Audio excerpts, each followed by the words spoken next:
शब्द, इसलिए शब्द संभाल के बोलिए, शब्द के हाथ न पाओ, एक शब्द औषधि करे, एक शब्द करे घाव। ये शब्द जो है मैया कहते हैं गोली के घाव भर जाते हैं, पर बोली के घाव नहीं भरते। भर जाते हैं वो घाव जो बनते हैं गोली से, पर वो घाव नहीं भरते जो बनते हैं कड़वी बोली से। इसलिए जरा शब्दों में जान होनी चाहिए। इसलिए हम आपसे कहा करते हैं मैया सस्ते शब्दों का प्रयोग बिल्कुल बंद कर दो। अच्छे शब्दों का प्रयोग, अच्छी बातों का प्रयोग, अच्छे विचारों का प्रयोग हमें करना चाहिए। अच्छे लोगों के बीच में रहने से हमारी कीमत अच्छी होती है। बुरे लोगों के बीच में रहने से हमारी कीमत जरा घट जाती है।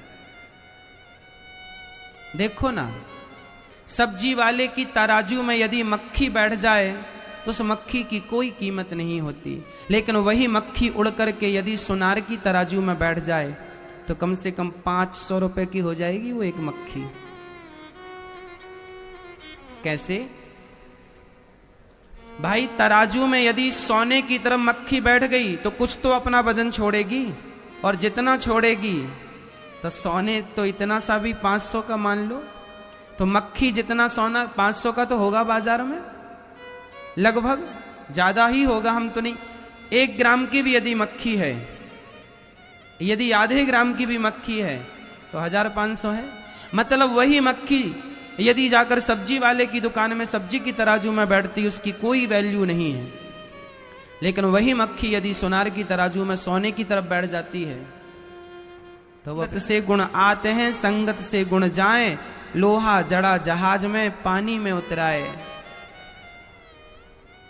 मंदिर में जाके खड़े हो जाओगे, लोग कहेंगे भक्त है।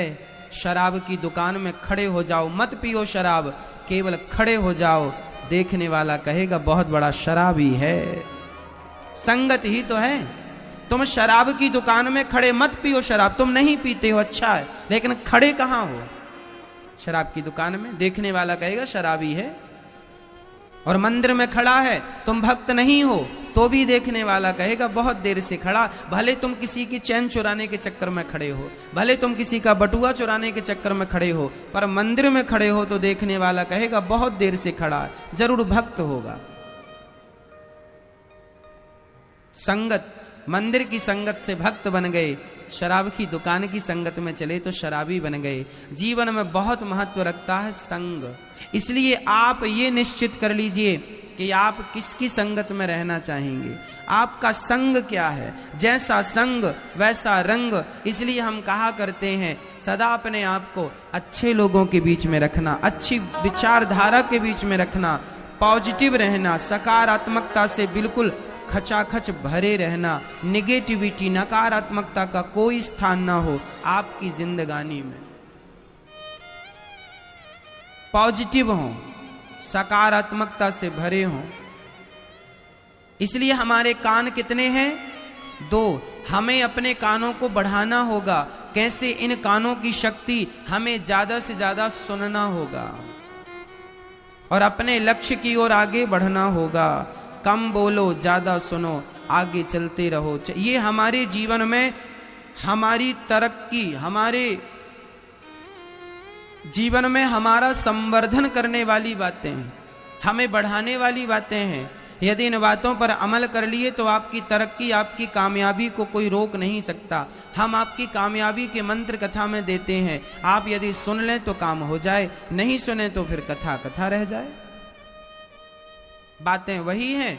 कोई उस बात को चरित्र में उतार के सवर जाता है, सुधर जाता है, और कोई ना अपना करके जहां का तहां रह जाता। बातें वही हैं। इसलिए हमें जीवन में आगे बढ़ना है, तरक्की करना है, तो हमें कानों पर नियंत्रण करना होगा, है ना? हमें वाणी पर नियंत्रण करना होगा। कोई हमें गाली दे रहा है, तुरंत हमें अपने कानों को उस गाली से हटाकर अच्छी चीज में लगा लेना चाहिए।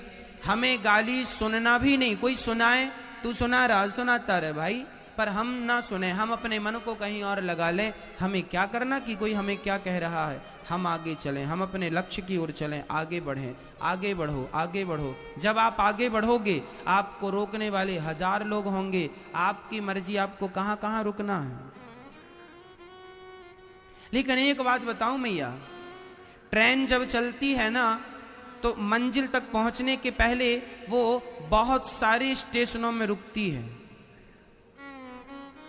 रुकती बहुत सारे स्टेशनों में है, लेकिन रुकती है पर रुक नहीं जाती, रुक कर चल पड़ती है। यदि रुक रुक कर भी चल पड़ी तो भी मंजिल मिल जाएगी, पर विडंबना तो तब है जब रुकी तो रुक ही गई, फिर चली नहीं। इसलिए मैया, यदि कोई आपका अपमान करे, तिरस्कार करे, आपको बातें बुरी लगे, तो थोड़ी देर रुक लो, थोड़ा विचार कर लो कि मेरे में क्या कमी है, क्या कमियां रह गई जिसके कारण ये मुझे गालियां दे रहे हैं, मेरा अपमान कर रहे हैं, अनादर कर रहे हैं। अपनी गलती को स्वीकार कर लो, सुधार कर लो और फिर पुनः आगे बढ़ चलो। जैसे ट्रेन स्टेशन छोड़कर फिर रवाना हो जाती है, फिर आगे चलो। फिर आगे स्टेशन में आपको किसी ने रोक दिया, अरे भाई तुम ऐसे हो, तुम ये गलत कर रहे हो, फिर रुक जाओ, फिर देखो कि मैं कहां गलत हूं। गलती को स्वीकार करो और सुधार करो। गलती को 2 फॉर्मूले में आपको दे रहा हूं। जीवन में तरक्की करना है तो आपको अपनी गलतियों को स्वीकार करना होगा। अच्छा बताओ, आप लोग गलतियां करते हैं कि नहीं? हाँ या ना? करते हैं। गलतियां हम सब करते हैं, पर कुछ लोग अपनी गलतियों को स्वीकार करते हैं और कुछ लोग अपनी गलतियों को स्वीकार नहीं करते। जो व्यक्ति गलतियों को स्वीकार नहीं करता, उसका पतन हो जाता है। और जो गलती को स्वीकार करके, केवल स्वीकार नहीं, इसके आगे भी एक शब्द है, गलतियों को स्वीकार करो और सुधार करो। गलतियों को स्वीकार करो और सुधार करो और फिर आगे बढ़ते जाओ, आगे बढ़ते जाओ, मंजिल जरूर मिलेगी आपको। बस ये फॉर्मूले अपना लेना। गलतियां सबसे होती हैं। मैंने भी अपने जीवन में करोड़ों गलतियां की हैं, आज भी करता हूं। इसलिए मैं कथा में हर बार आपसे कहता हूं कि मैं जो भी गलतियां करूं, मुझे YouTube पर कमेंट बॉक्स में लिख करके बताना, क्योंकि मुझे पता है कि मैंने कोई ना कोई गलती की होगी और आपने मुझे बता दिया, मैं उसे स्वीकार कर लेता हूं और सुधार कर लेता हूं। कल के लिए वो गलती हमेशा हमेशा के लिए समाप्त। यदि आपने अपने जिंदगी की एक गलती भी यदि रोज सुधारनी शुरू कर दी, एक बुरी आदत आपने रोज स्वीकार कर ली और रोज सुधारने कर ली, रोज सुधार करना शुरू कर दिया, तो एक दिन ऐसा आएगा कि आप गलती ही नहीं करेंगे, है ना? इसलिए हमें अपना मुआयना करना चाहिए, हमें अपना निरीक्षण करना चाहिए कि हम कहां गलत, है ना मैया? आज हमारी विडंबना और हमारी सबसे बड़ी प्रॉब्लम ये है, हम कभी अपनी गलतियां नहीं देखते, हम सदा दूसरों की गलतियां देखते। तुम गलत हो, तुम गलत हो, तुम गलत। बुरा जो देखन मैं चला, बुरा न मिलिया कोई, जो दिल खोजा आपुना, हमसे बुरा ना कोई। बुरे हम ही थे, लेकिन हम कहते रहे सारी जिंदगी तुम बुरे हो, तुम बुरे हो, तुम बुरे हो। कोई बुरा नहीं होता मैया, सबसे बुरा कौन? हम ही बुरे हैं। जिस दिन हम अपनी बुराइयों को सुधार लेंगे, जिस दिन हम अपनी कमियों को ठीक कर लेंगे, उस दिन हमें किसी में कोई कमी नजर ही नहीं आएगी। हम किसी की कमियां ना देखें, हम सामने वाले का दोष ना देखें, हम उसका गुण देखें कि उसमें गुण क्या है।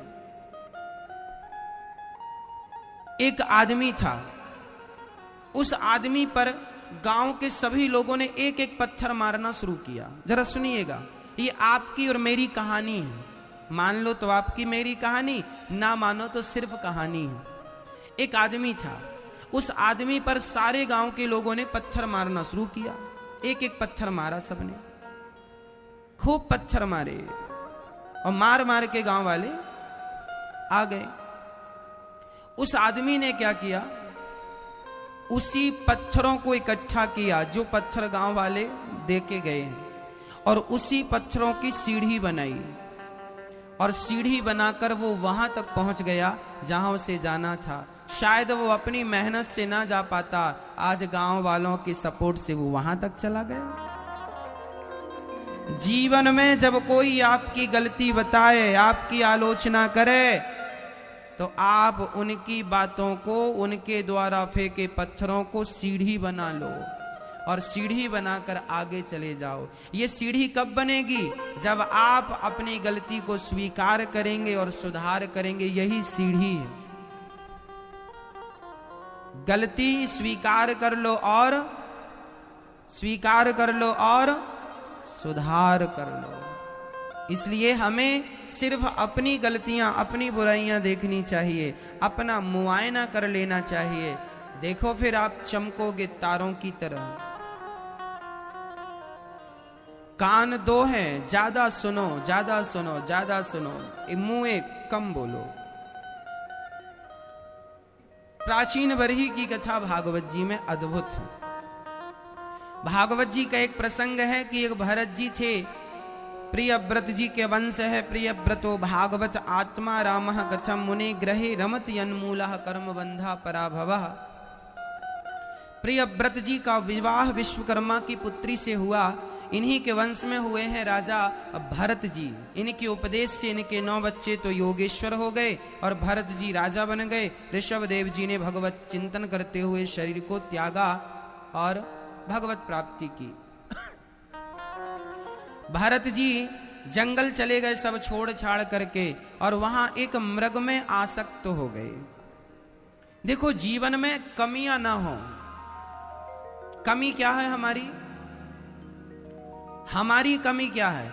मैं उदाहरण देके बताता हूं। भरत जी सब छोड़ करके पत्नी पुत्र का मोह, धन दौलत का मोह, राज सत्ता का मोह छोड़ करके गंडकी के तट पर तपस्या करने गए। लेकिन वहां एक मृग में मोहित हो गए। एक मृग पानी में बहता जा रहा था।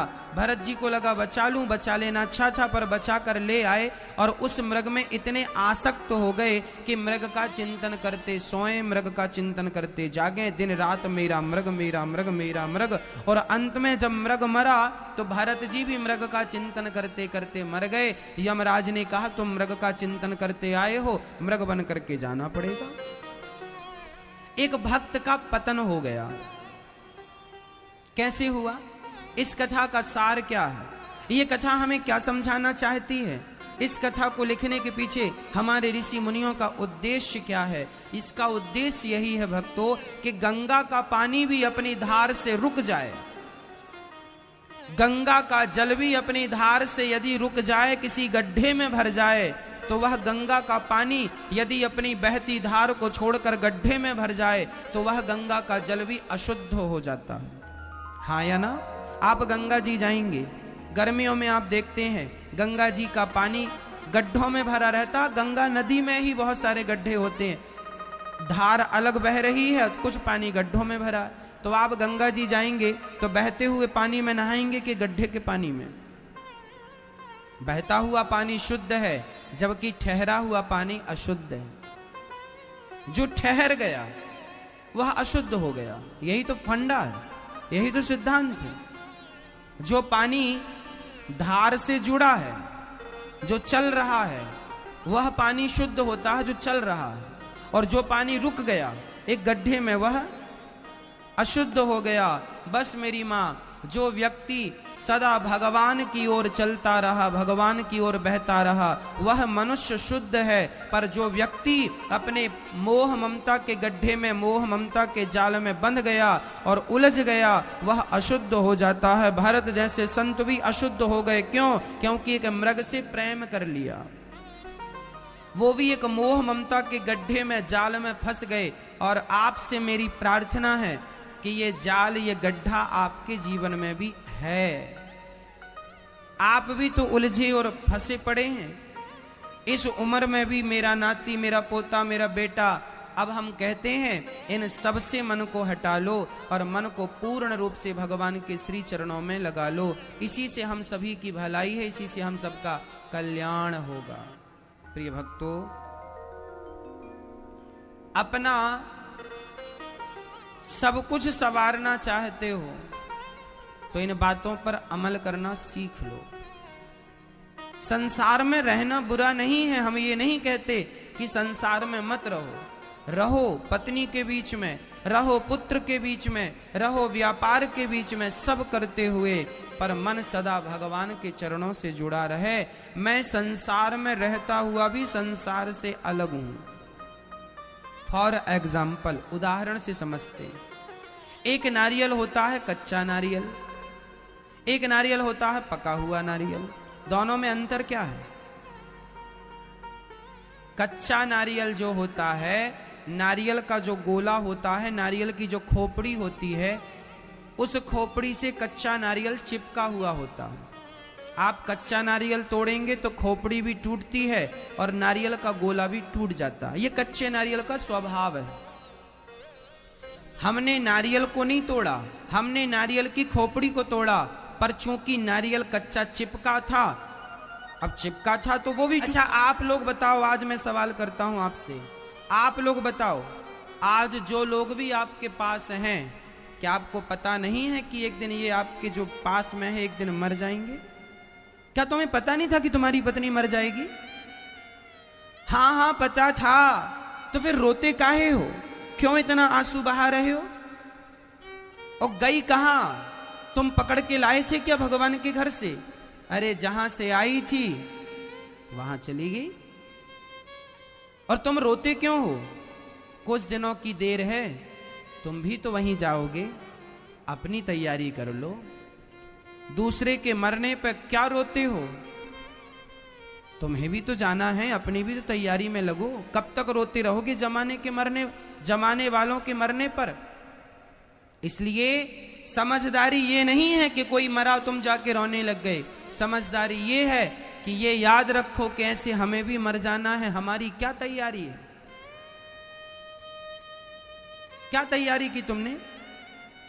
यूं ही मर जाओगे? क्या पता नहीं था कि प्रकृति का अटल सत्य यही है कि एक दिन हम सबको जाना है? इस सत्य से कब तक भागोगे? और भागने से क्या होगा? क्या भागने से तुम्हारे बाप दादे बच गए कि तुम बच जाओगे? इसलिए इस सत्यता को स्वीकार कर लो कि हमें मरना है, और अपनी मृत्यु को याद रखो। यदि तुम अपनी पत्नी से ज्यादा आसक्त हो जाओगे तो उसके मरने पर रोना पड़ेगा। पत्नी के बीच में रहो, पत्नी के साथ रहो, लेकिन ये याद रखो कि ये पत्नी तुम्हारी नहीं, कुछ दिन की संगनी है, इसके बाद इसे जाना होगा। इसलिए मन भगवान से लगा करके रखो, क्योंकि उससे लगेगा तो रोना नहीं पड़ेगा, और पत्नी से लगा तो रोना पड़ेगा। वो नहीं रही तो रोना पड़ेगा उसके नाम पर। ऐसे ही पत्नियों को पति के साथ, तुम पति से ज्यादा प्रेम करती हो, पति आज है तो अच्छा लग रहा है, कल नहीं रहा तो क्या करोगी? इसलिए आज से ही भगवान में मन लगाओ, और आज से ये बात मान लो कि तुम्हारे भगवान हैं। ये जो संसार के लोग हैं ये आज हैं, कल रहेंगे, इसकी कौन गारंटी लेगा? बोलो। आज आप जिनका अहंकार घमंड कर रही या कर रहे हो, जो आज आपके साथ हैं, क्या भरोसा, कौन गारंटी लेगा कि ये लोग कल रहेंगे? लेकिन लोग कल रहे ना रहे, भगवान कल रहेंगे। इसलिए उनमें मन लगाओ। व्यवहार संसार का बराबर करना, हम ये नहीं कहते भी आप व्यवहार रोक दो, व्यवहार खूब करो संसार के प्रति, पर अपने आप को भगवान से जोड़ करके रखो। वही हमारे हैं, इस बात को याद रखना। भरत जी जैसे ज्ञानी एक मृग से आसक्त क्या हुए, उनकी अधोगति हो गई, खुद मृग बन के आए। अंत्ययामति सागति, जिसकी जैसी मति उसकी वैसी गति। इसलिए भारत जैसे ज्ञानी यदि विचलित हो सकते हैं, तो हम जैसे तुच्छ प्राणी तो तुच्छ ही हैं। हम जैसे तुच्छ प्राणी तो बिल्कुल तुच्छ हैं। भारत जैसे ज्ञानियों की ये दुर्गति होगी कि मृग बनना पड़ा। राम जी अब हम समझ जाएं और हम ये गलतियां बिल्कुल ना करें। भरत जी तीसरा जन्म उनका वो मृग बनकर आए, फिर तीसरा जन्म ब्राह्मण के घर हुआ, और अब की बार उन्होंने राजा रघुगण को उपदेश दिया। कौन हो तुम, कौन है हम? हमारा जन्म इस शरीर से क्यों हुआ है? अच्छा आप बताओ मैया, आपको भगवान ने मनुष्य ही क्यों बनाया है? क्या आपके पास इसका उत्तर है? आपको भगवान चींटी भी तो बना सकते थे, हाथी भी तो बना सकते थे, गधा भी तो बना सकते थे, कुत्ता और बिल्ली भी तो बना सकते थे, चिड़िया भी बना सकते थे, पक्षी भी बना सकते थे, पर आपको भगवान ने मनुष्य ही क्यों बनाया? कभी विचार किया है? नहीं। हम बताते हैं। एक्चुअली आप लोगों ने बहुत पुण्य किया है मैया। उस पुण्य के बल पर भगवान ने आपको और हमें, लिखा है ना रामचरितमानस में, बड़े भाग्य, बोलो, बड़े भाग्य मानुष तन पावा, सुर दुर्लभ सद ग्रंथन गावा। बड़े बड़े ग्रंथों में ये गाया गया है, लिखा गया है कि आपने कोई बहुत बड़ा पुण्य किया है, जिस पुण्य के कारण ईश्वर ने आपको एक बार मनुष्य का शरीर उन्होंने दे दिया है। नहीं तो हमारी हालत भी लिखी है रामचरितमानस के उत्तरकांड में, फिरत सदा माया कर प्रेरा, काल कर्म स्वभाव गुण घेरा, कवहु की नर करुणा नर देही, देत ईस बिनु हेतु सनेही। अर्थात हम लोग तो मैया बार बार जन्म और मृत्यु के चक्र में पड़े थे। पुनरपि जननम पुनरपि मरणम पुनरपि जननी जठरे शयनम। बार बार हमारा जन्म होता है, मर जाते हैं, जन्म होता है, मर जाते हैं, मर जन्म। तब हम पर भगवान को दया आई और भगवान ने कहा, चल मैं तुझे जन्म और मृत्यु के चक्र से बचाने के लिए एक बार तुझे मैं मनुष्य बनाता हूं, जा अब तू कुछ पुण्य कर ले, कुछ ऐसे कर्म कर ले कि तू 84 के चक्कर से बच सके। ये मैया तुम्हारा जो शरीर है, ये शरीर तुम्हें 84 के चक्र से बचाने के लिए मिला है। ये 84 का चक्कर क्या है? 84 लाख योनियां होती हैं। यदि हम 10वीं फेल हो गए तो हमें फिर पाठ 1 लेसन 1 पढ़ना पड़ेगा, फिर एक पढ़ाई लेसन 1 लेसन 1। यदि आप मनुष्य का शरीर पाकर भी अपनी सदगति ना कर पाए तो मैया फिर नाली का कीड़ा से शुरू होती है। नाली के कीड़े से फिर मच्छर, फिर मक्खी, ऐसे 84 लाख योनियों को गुजारने में हजारों वर्ष लग जाते हैं। कितना वर्ष लगता है मैया? कई बार तो युग लग जाते हैं। क्या लग जाते हैं? युग लग जाते हैं। युग बीत गए, हम 84 का चक्कर ही काट रहे हैं और युग बीत गए, तब कहीं जाकर भगवान ने फिर तुम्हें एक बार मनुष्य बनाया। और इस मनुष्य के शरीर को पाकर फिर भी तुम और हम लापरवाही करें तो बताओ फिर हम जैसा अभागा कौन होगा? इस शरीर को पाकर भी यदि आप भगवान को ना पा सके, इस शरीर को पाकर भी आप पुण्य ना कर सके, परमार्थ परोपकार ना कर सके, किसी की आंखों के आंसू ना पहुंच सके, तो बताओ क्या कुत्ता किसी की आंखों के आंसू पहुंच सकता है? क्या बिल्ली किसी का पेट भर सकती है? मेरी मां, यदि मनुष्य होकर किसी की आंखों के आंसू ना पहुंचे गए, किसी का दर्द ना समझा गया, किसी को पेट भर भोजन ना कराया गया, तो मुझे लगता है यह मनुष्य का शरीर मिला ना मिला एक बराबर है।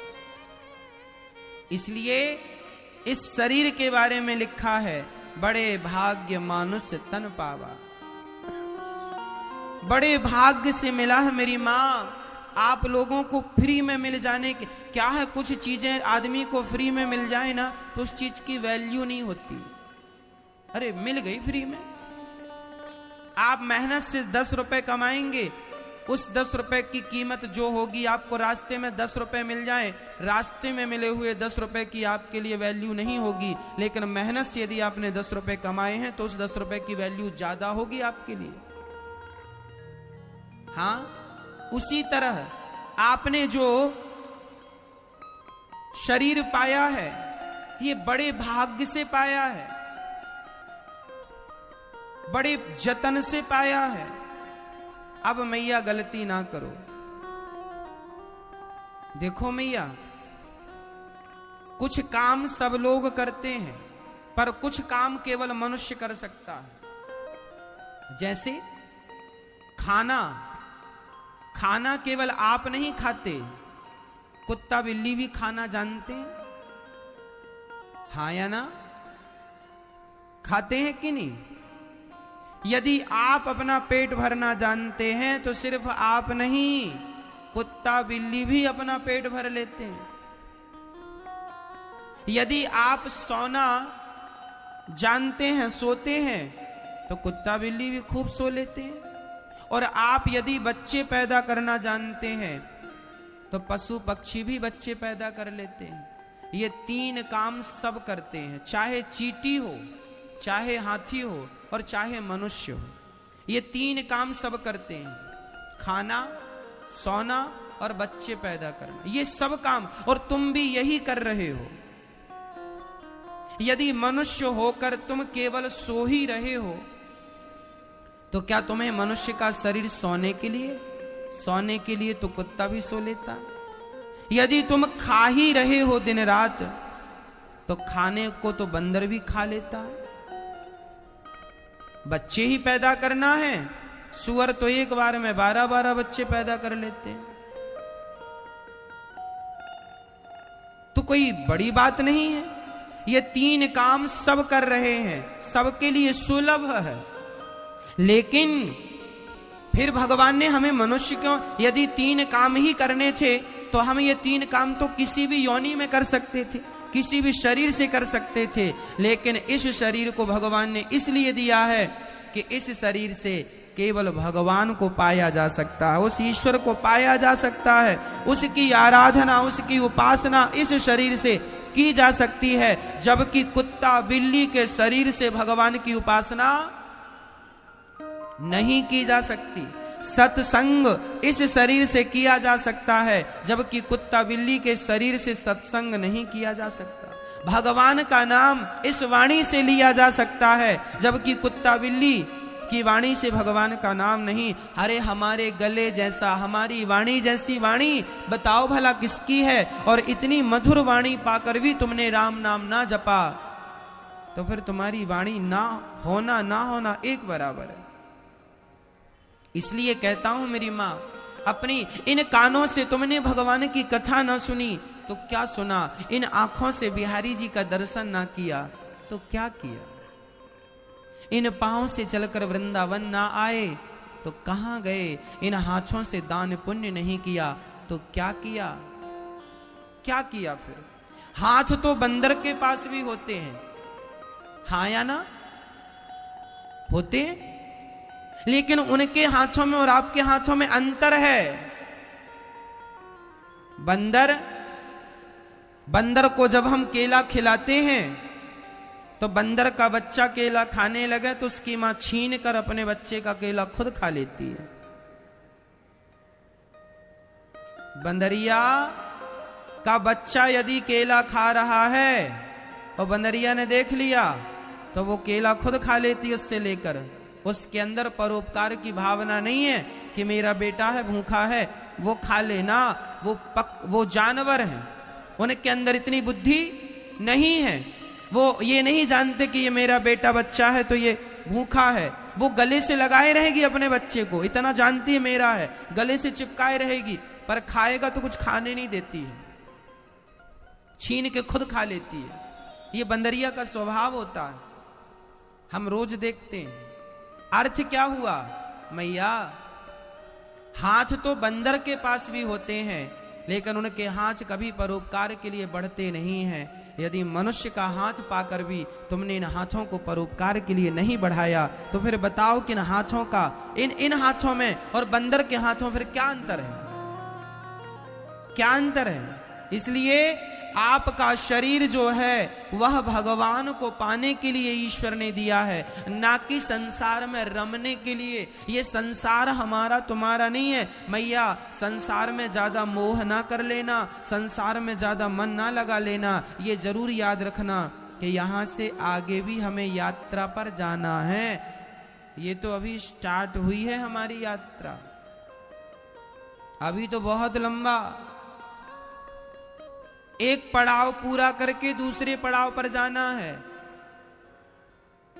कुछ यात्रा हम इस शरीर के साथ करेंगे और कुछ यात्रा हम इस शरीर को यहां छोड़कर आगे अकेले करेंगे। वो दूसरा पड़ाव होता है जीवन का। लेकिन आजकल का आदमी जानता ही नहीं, उसको लगता है एक ही पड़ाव है, शरीर हमारा है, खूब मस्त भोग लो संसार के भोग। उसे लगता है बस यही सुख है, यही चैन है, यही जीवन है, इससे भी आगे कुछ है। कभी सोचा, कभी देखा, नहीं देखा, नहीं सोचा, तो आज सोच लो। एक बार अपने आप से सवाल कर लेना कि ईश्वर ने तुम्हें मनुष्य क्यों बनाया? सिर्फ इसीलिए कि तुम निंदा करती रहो या करते रहो, चुगली करते रहो? क्या होगा इन बातों से? मत किया करो किसी की निंदा, किसी की चुगली, किसी का अपमान। किसी का सम्मान करना है कर लो, अपमान क्या करना किसी का? हाँ, पता नहीं लोग कब समझेंगे, कब सीखेंगे। थोड़े दिन के मेहमान हो, ये हमारी जिंदगी, हम सब मेहमान हैं मैया। आज हैं कल रहेंगे इसकी गारंटी नहीं, लेकिन फिर भी लोग झगड़ा करते हैं। कल रहेंगे कि नहीं इसकी गारंटी नहीं है, पर झगड़ा करेंगे जरूर। क्यों पाप की गठरी बांध रहे हो? ये सब तुम्हें ही भोगना है, पड़ोसी नहीं आएंगे भोगने के लिए। भारत जी के उपदेश से राजा रघुगण का अज्ञान मिटा और उनकी सदगति हुई। सुखदेव भगवान 28 प्रकार के नरकों का वर्णन करते हैं। नरक कितने होते हैं? 28 प्रकार। जो जैसा करता है उसे वैसे नरक में डाल दिया जाता है। यदि एक सज्जन ने कहा महाराज जी तो क्या हम सबको नरक जाना पड़ेगा? हाँ बिल्कुल। अच्छा कोई उपाय है बचने का? एक उपाय है। क्या उपाय है? बोले भगवान के नाम का आश्रय। इस कलियुग में यदि हमें कोई भगवान पाप से बचा सकता है, कोई, केवल भगवान का नाम। कोई बचा? हाँ। कान्य कुब्जे ध्वजः कश्चित् दासी पतिरजामिलः नाम्ना नष्ट सदाचारो दास्याः संसर्ग दूषितः। एक पंडित जी थे, उनका नाम था अजामिल। अजामिल का अर्थ क्या है? अजामिल जीवन भर उन्होंने पाप किया।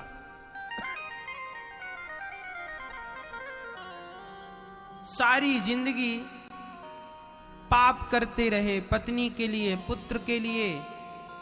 आप लोग आजकल आदमी अपना परिवार पाल, लोग कहते महाराज जी परिवार पालने के लिए झूठ बोलना पड़ता। तो परिवार पालने के लिए तुम जो झूठ बोल रहे हो, तो उस झूठ बोलकर जो तुम धन लाओगे वो धन तो परिवार बांट लेगा, पर तुमने जो झूठ बोलकर पाप कमाया वो पाप कौन बांटेगा भाई? कौन? एक डाकू था। वह डाकू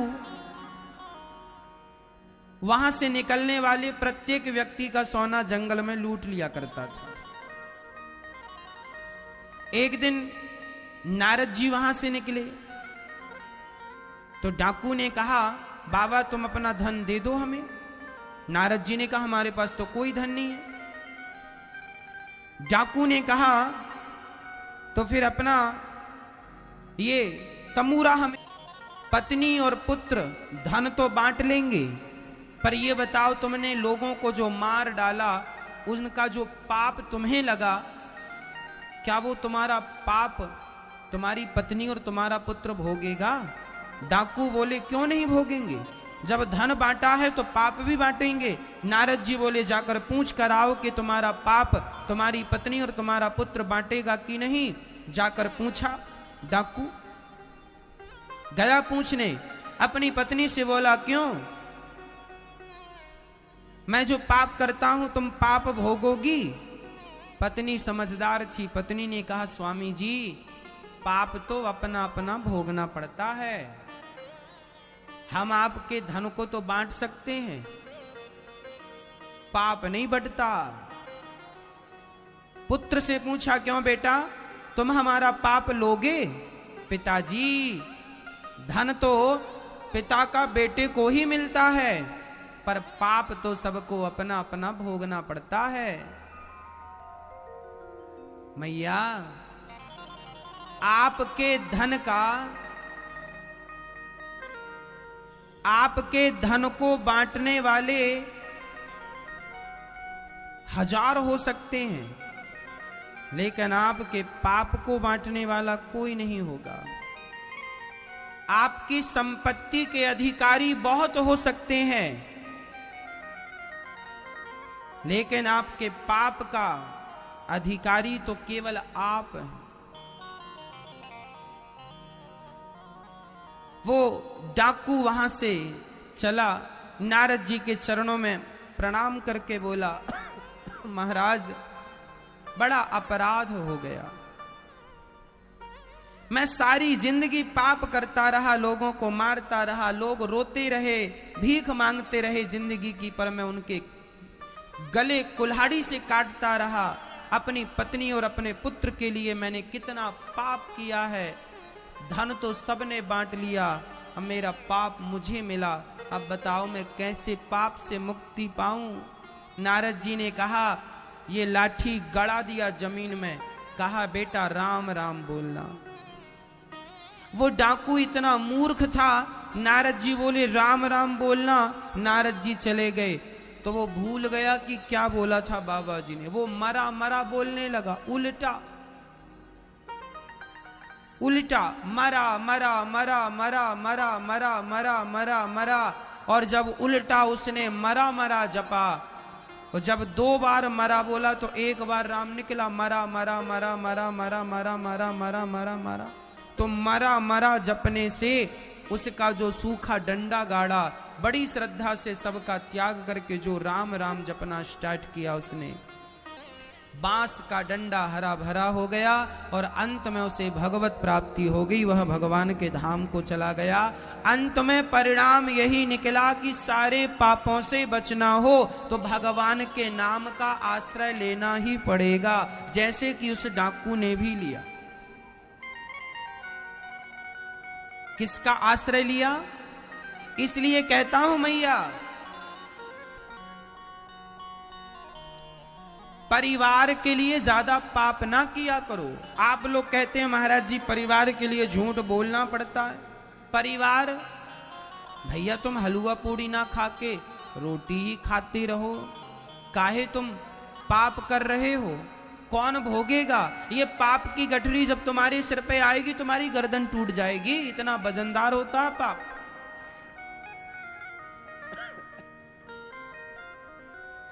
पाप ना करना, पाप का दंड भोगना पड़ता है। किसे भोगना पड़ेगा? हमें और आपको।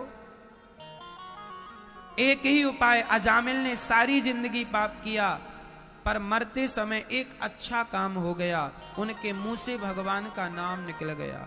या जब अजामिल के पास यमदूत आए और पकड़कर ले जाने लगे तो अजामिल के मुंह से नारायण निकल गया। नारायण दूरे क्रीडन कासक्तम पुत्रम नारायणावयम प्लावितेन स्वरेण उच्चैराजुहावा जितेंद्रियः। बेटा नारायण नारायण, बेटे नारायण ने तो नहीं सुना, परम पिता परमात्मा ने सुन लिया। जाओ मुझे कोई पुकार रहा है। विमान आया, पार्षदों ने यमदूतों को वहां से हटाए तो कहता हूं उस परमात्मा का ही साथ मिलेगा, इसलिए अभी से उसके साथ में हो जाओ, क्योंकि ये संसार की कितनी भीड़ तुम जुटा लो, ये भीड़ तुम्हारे साथ जाने वाली नहीं। मिट्टी चुन चुन मिट्टी चुन चुन घर ये बनाया, कहता था घर मेरा। मिट्टी चुन चुन घर ये बनाया, कहता था घर मेरा। मिट्टी चुन चुन घर ये बनाया, कहता था घर मेरा। मिट्टी चुन चुन घर ये बनाया, कहता था घर मेरा। तेरा है ना मेरा है, यह मेरा है ना मेरा है, चिड़ियों का बसेरा। मन भूला भूला मेरे जगत में कैसा नाता रे। मन भूला भूला मेरे जगत में कैसा नाता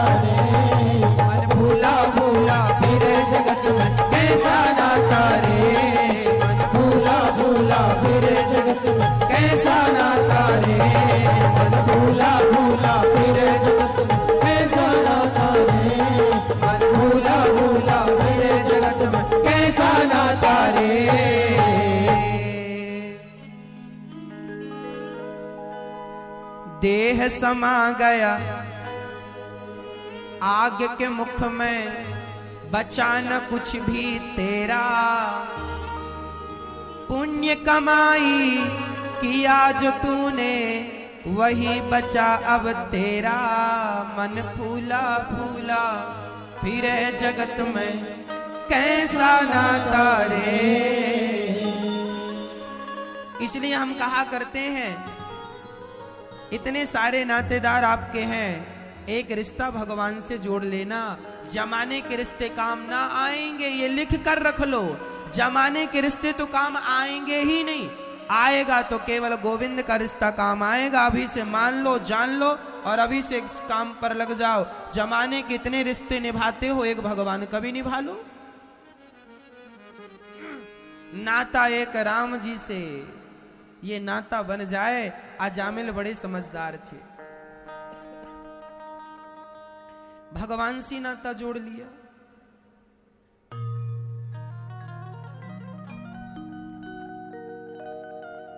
एक बार इंद्र ने अपने, अजामिल का उद्धार हुआ, एक बार इंद्र ने अपने गुरुजी का अपमान कर दिया।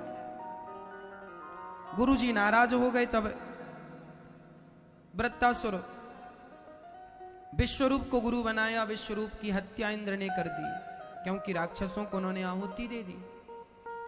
विश्वरूप के पिता त्वष्टा ऋषि ने वृत्तासुर को प्रकट किया और वृत्तासुर इंद्र से लड़ने गए। दधीची ऋषि की हड्डियों का वज्र बनाया, इतना बढ़िया वज्र बनाया कि जब वृत्तासुर सामने आए तो वृत्तासुर ने जब हड्डी से बने वज्र को देखा तो वृत्तासुर राक्षस होकर भी उस हड्डी पर उन्होंने नारायण का दर्शन किया। राजा परीक्षित ने कहा, हड्डी पर नारायण का दर्शन?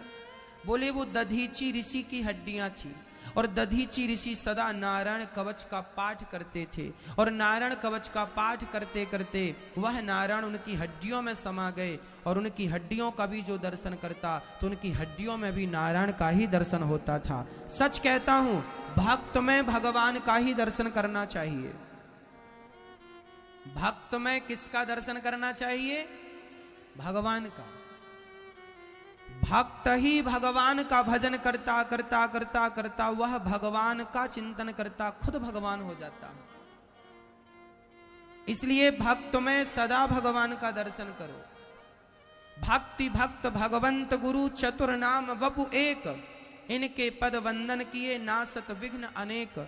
चाहे भगवान को पुकार लो, चाहे भक्त को पुकार लो, एक ही बात है। चार होते हुए ये एक है। कौन कौन?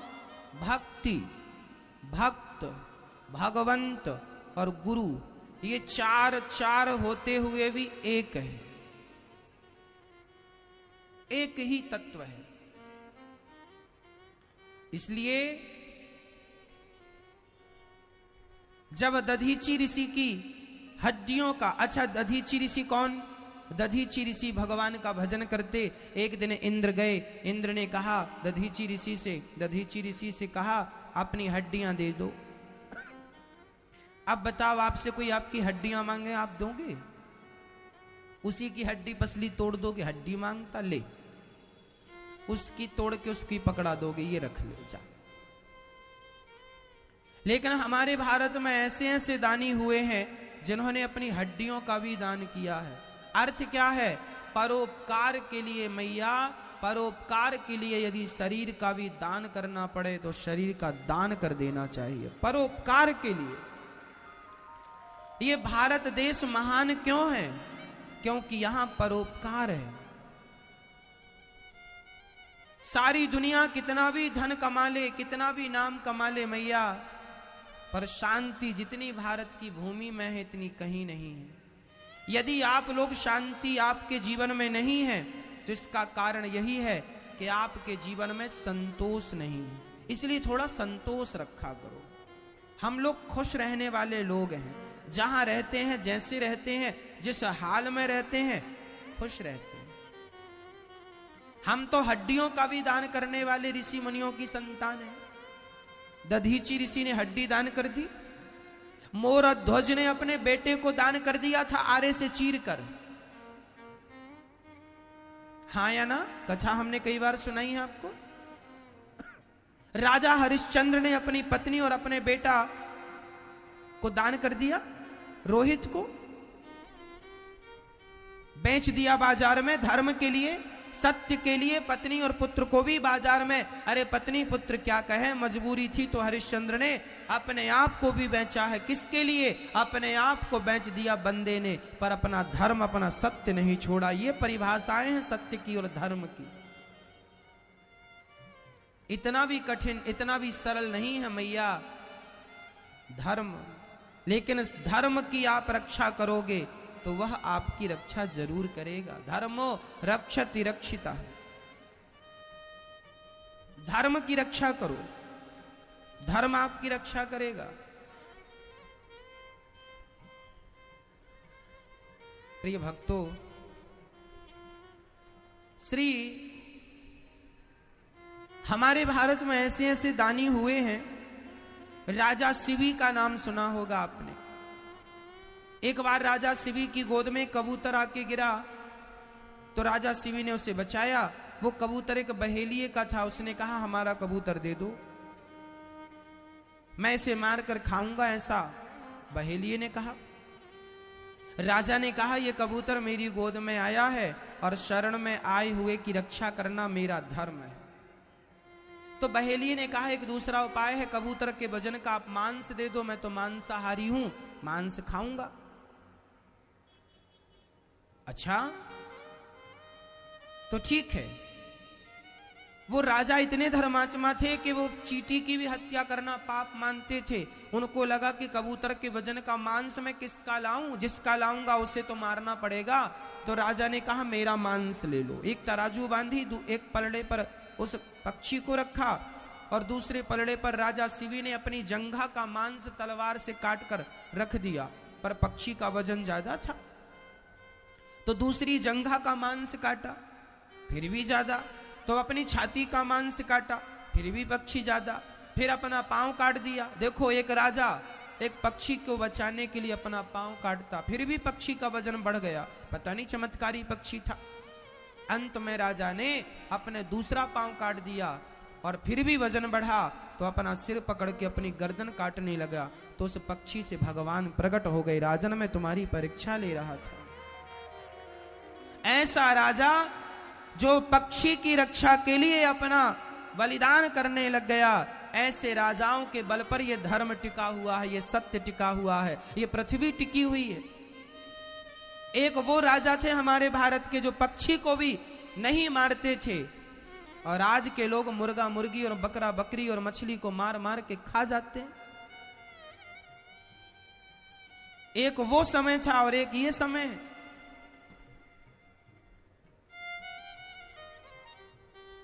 प्रिय भक्तों, अपना धर्म ना छोड़िएगा,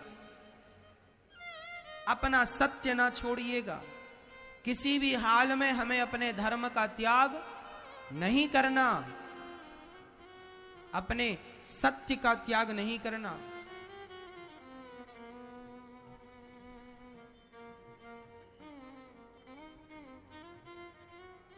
अंत में इंद्र ने वृत्तासुर का उद्धार किया। उन्होंने भगवान की स्तुति की।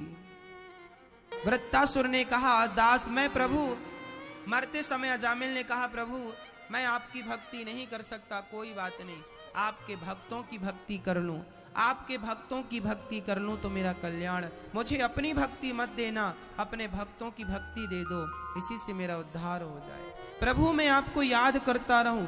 तो किसी ने कहा कैसे याद करना चाहते हो? बोले जैसे एक चिड़िया का बच्चा, आपने घोंसले में देखा होगा जब चिड़िया चली जाती है दाना लेने तो चिड़िया के छोटे छोटे चिड़िया के बच्चे घोंसले में मुंह ऊपर करके ची ची ची ची ची ची ची ची करते रहते। वो क्या करते हैं? वो अपनी माँ का इंतजार करते हैं। जैसे जैसे वो चिड़िया का बच्चा अपनी माँ का इंतजार करता है, ऐसे हे प्रभु मैं आपका इंतजार करता रहूं, उसी तरह मेरा भी भाव बन जाए। फिर दूसरा, जैसे गाय जंगल जब चरने जाती है तो उसका नवजात बच्चा बछड़ा वो रमाता हुआ अपनी माँ को याद करता है। जैसे वह गाय का बछड़ा माँ माँ रमाता है और उसकी गाय को पुकारता है, उसकी माँ को पुकारता है। जैसे वो नवजात कल का बछड़ा अपनी गाय को, अपनी माँ को याद करता है, उसी तरह प्रभु मैं आपको सदा याद करता रहूं। जैसे वो बछड़ा अपनी माँ को नहीं भूलता, ऐसे नाथ मैं आपको कभी भूलूं नहीं। तीसरा, जैसे एक प्रियतमा जिसका विवाह अभी हुआ है, 4 दिन हुआ विवाह हुआ, 4 दिन पति के साथ रहने पर उसका पति किसी अचानक काम से परदेश चला गया। जो पत्नी अपने पति के साथ अभी केवल 3-4 दिन ही वो साथ रही और उसका पति परदेश चला गया, तो वो पत्नी जैसे अपने पति का इंतजार करती है, जैसे वो प्रियतमा अपने प्रियतम का इंतजार करती है, जैसे वो अपने प्रियतम के वियोग में दुखी है, उसी तरह प्रभु मैं सदा आपका इंतजार करता रहूं। मुझे ऐसी भक्ति दो कि मैं सदा आपका इंतजार करता रहूं और आपके इंतजार में ही मेरे प्राण निकल जाएं। ये वरदान मांगा वृत्तासुर ने। इंतजार केवल भगवान का हो, संसार का क्या इंतजार करना। इंतजार ही करना है तो भगवान का इंतजार करो। दुनिया के लोगों का इंतजार करने से कोई फायदा नहीं, क्या होगा। भगवान ही हम सबका कल्याण करने वाले हैं, इसलिए आंखों को इंतजार किसका इंतजार हो। आंखों को इंतजार है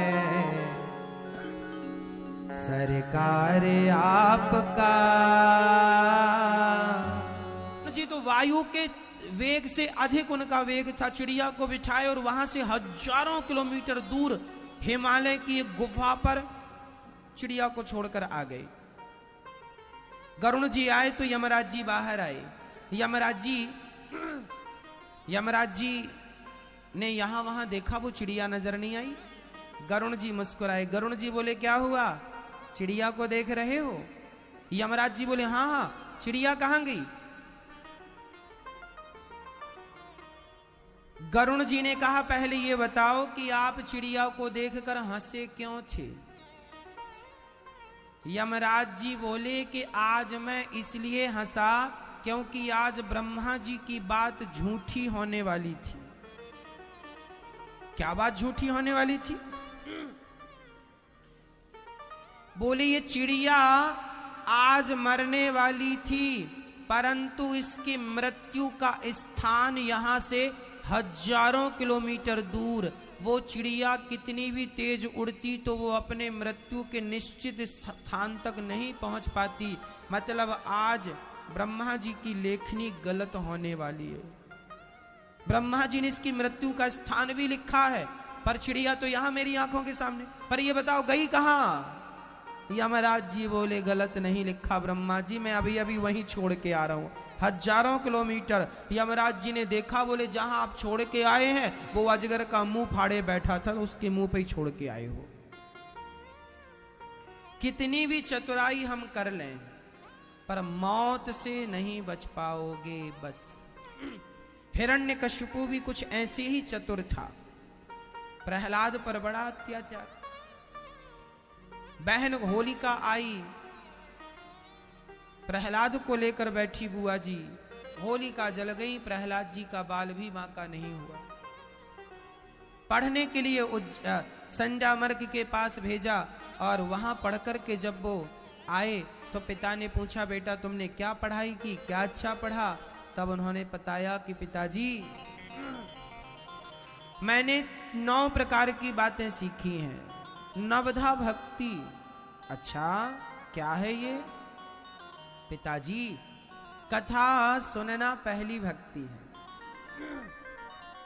प्रहलाद जी अपने पिता को समझा रहे हैं कथा सुना करो, पहली भक्ति कथा सुनना। श्रवणम कीर्तनम, कथा सुनना पहली भक्ति है, कीर्तन करना दूसरी। इसलिए आप लोग कथा भी सुना करो, कीर्तन भी किया करो। श्रवणम कीर्तनम स्मरणम, काम करते हुए भगवान का स्मरण भी करते रहा करो, यही तीसरी भक्ति। स्मरणम और पाद सेवनम चौथी। पाद सेवनम मतलब चरण दबाना। मैया आप लोग चरण दबाती हो अपने अपने पतियों के? नहीं। फिर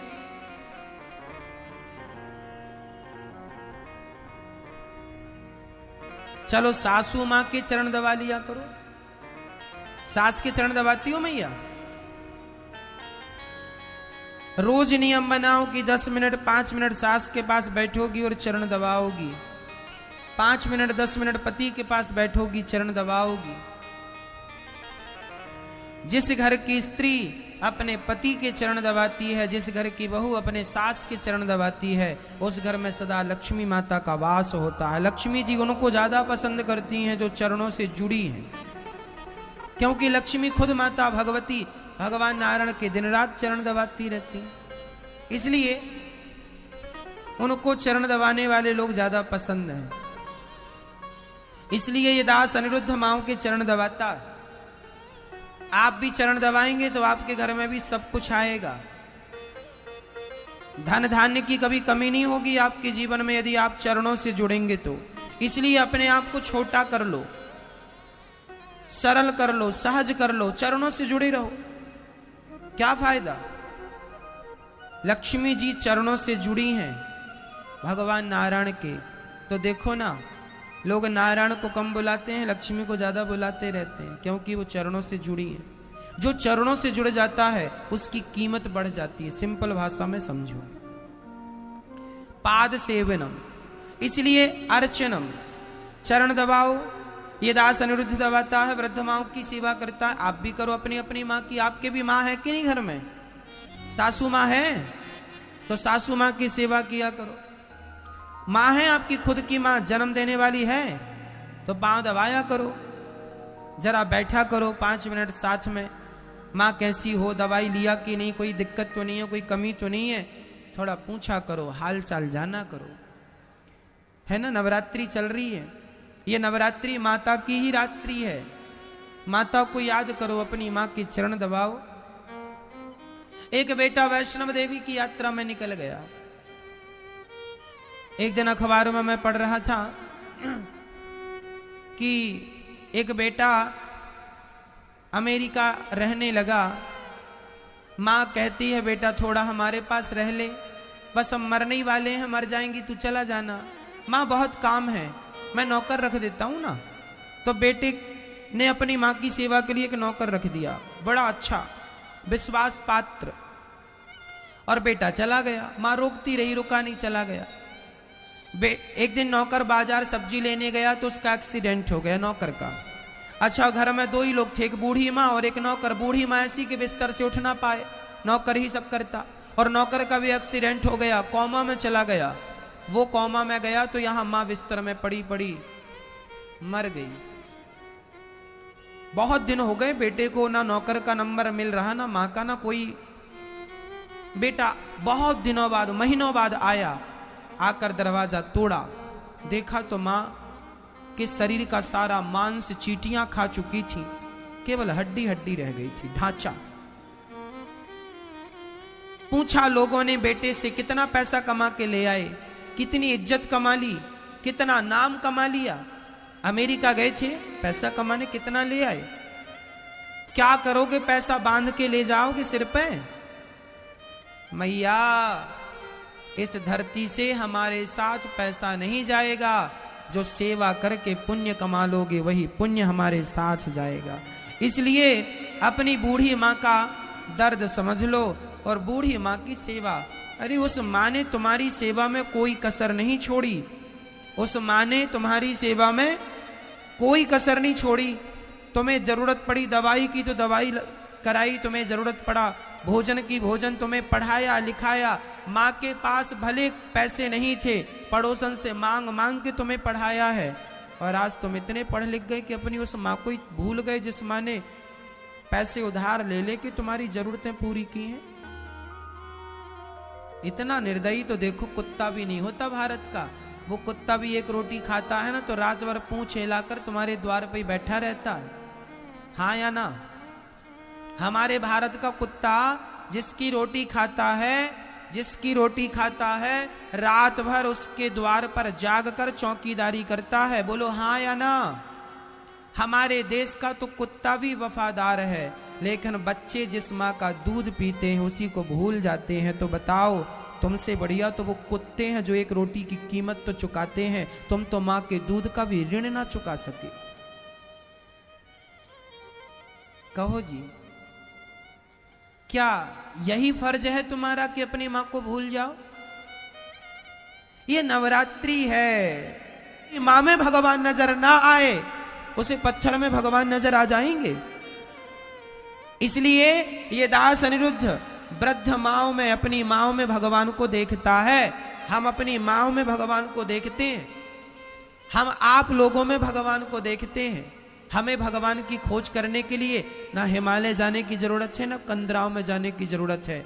आप सभी जितने लोग बैठे हैं, आप सबके भीतर हमें अपने ठाकुर जी ही नजर आ रहे हैं। वृद्ध माओ की सेवा में हमें हमारा भगवान ही दिखता है। क्या बताएं, वही है, इस रूप में वही है। अनेक रूप रूपाय विष्णवे, प्रभु विष्णवे, हर रूप में वही समाया है। और तुम इंसानों में भगवान देखते नहीं हो, खुद की मां में देखते नहीं हो, पत्थर की मूर्तियों की जय जयकार करते फिरते हो।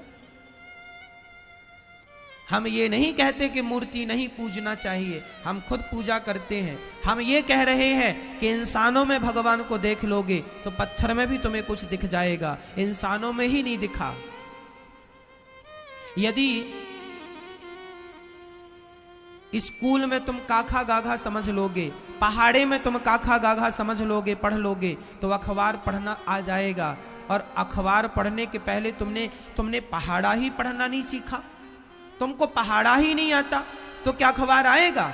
बताओ जी, अखबार पढ़ने के लिए पहाड़ा आना जरूरी है या नहीं? काखा गाघा नहीं आएगा तो अखबार पढ़ना आएगा? बोलो हाँ या ना। यदि अखबार पढ़ना है तो शर्त उसकी क्या है? शर्त है कि पहले काखा गाघा पढ़ लो, पहाड़ा पढ़ लो। उसी प्रकार मंदिर में भगवान जो बैठे हैं, मंदिर में भगवान को देखना हो तो उनके पहले शर्त ये है कि अपनी माँ के भीतर भगवान को देख लो। माँ में दिख गए तो मंदिर में भी भगवान दिख जाएंगे, और माँ में नजर नहीं आए तो मंदिर भी तुम जाओगे, तुम्हें कुछ भी नजर नहीं आएगा पत्थर के सिवा। पर लोग समझते ही नहीं, लोगों को लगता है कि यहां पे लड्डू चढ़ाओ, यहाँ पे नारियल तोड़ो, यहाँ पैसे चढ़ाओ मंदिर में, वहां सब बढ़िया हो जाएगा। और खुद की माँ रो रही है एक एक रोटी को, बेटा सुनता नहीं है। माँ कहती है जरा पानी लाना बेटा, यहाँ आना, यहाँ दर्द हो रहा, नहीं सुनता बेटा। मंदिर में अगरबत्ती जलाने जा रहा हूं माँ, पता नहीं अगरबत्ती किसे जला रहा। मंदिर में जा रहा दूध चढ़ाने के लिए, और माँ खुद की मर रही है, दवाई के लिए दूध नहीं मिल रहा, रत्ती भरो माँ मर रही है।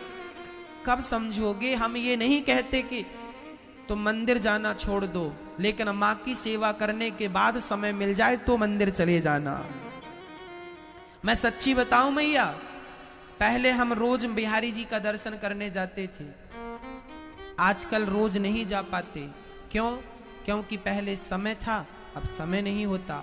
अब माँ, पहले हमारे पास केवल 10 माताएं थी, समय था, अब 200 प्लस माताएं हैं। तो 200 माताओं की सेवा में अब महीने में कभी कभी समय निकालकर दर्शन करने बिहारी जी का जा पाते हैं। हाँ, माँओं की सेवा से समय बच जाए तो भगवान का दर्शन करता हूँ, भगवान का दर्शन ही करता रहूं, और माँओं की सेवा रह जाए तो फिर बताओ क्या सही है? सेवा अच्छी है या दर्शन अच्छा है? सेवा कर लो, सेवा के बाद समय बचे तो दर्शन कर लेना। भगवान ये नहीं कहते तो मेरे सामने आकर खड़े रहो, भगवान ये कहते हैं कि मैं स्वयं तुम्हारी माँ के रूप में तुम्हारे घर पे खड़ा हूं, मुझे पहचान लो। मैं खुद तुम्हारे पिता के रूप में तुम्हारे घर पे बैठा हूं, मुझे पहचान लो। तुम्हारे द्वार पर कोई भूखा आ जाए तो समझ लेना कि बिहारी जी आ गए हैं।